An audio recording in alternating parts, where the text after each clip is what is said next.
আমি এই 10 মিনিটের টাইমারটা শুরু করলাম, আর যখন এটা জিরোতে পৌঁছে যাবে তখন এই টাকায় ভরা ঘরটা বিস্ফোরণে উড়ে যাবে। আর এটা একমাত্র যে থামাতে পারে সে হলো এই জ্যাকেট পরা লোকটা। এই ভিডিওটা একদম রিয়েল টাইমের, এই ভিডিওটা একদম 10 মিনিটেরই হবে, এতে কোনো কাট নেই আর তোমরা সবটাই দেখতে পাবে। আর যদি ডার্সি এই জ্যাকেটটা না খুলতে পারে আর এই 5টা ফ্লোরের চ্যালেঞ্জ না কমপ্লিট করতে পারে আর টাইমারটা জিরো হওয়ার আগে যদি বাটনটা না প্রেস করতে পারে, ও সবকিছু হেরে যাবে। এই তো নেমে পড়েছে, এটা আমাদের প্রথম রিয়েল টাইম শুট হতে চলেছে।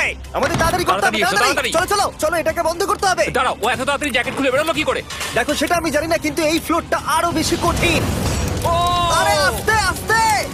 বাপ রে, তুমি এখানে আগুন জ্বালিয়ে দিয়েছো। ঠিক আছে, তাহলে এই কেস থেকে বেরোনোর জন্য তোমাকে লকপিক দিয়ে এর তালাটাকে খুলতে হবে। তাড়াতাড়ি করো তাড়াতাড়ি। ডার্সি, তুমি পারবে। খুলে যা। ও মাই গড, কাম অন! ওর কাছে লকপিক থাকলেও এটা খোলাটা একটু মুশকিল। এই 3টে পিনকে পারফেক্টলি একই লাইনে আনতে হবে, তবেই তালাটা খুলবে। যাই হোক, যেহেতু এটা 100% রিয়েল টাইম ভিডিও, তাই এখন থেকে তোমরা পুরো ভিডিওতে ডার্সিকে পাশের কর্নারে দেখতে পাবে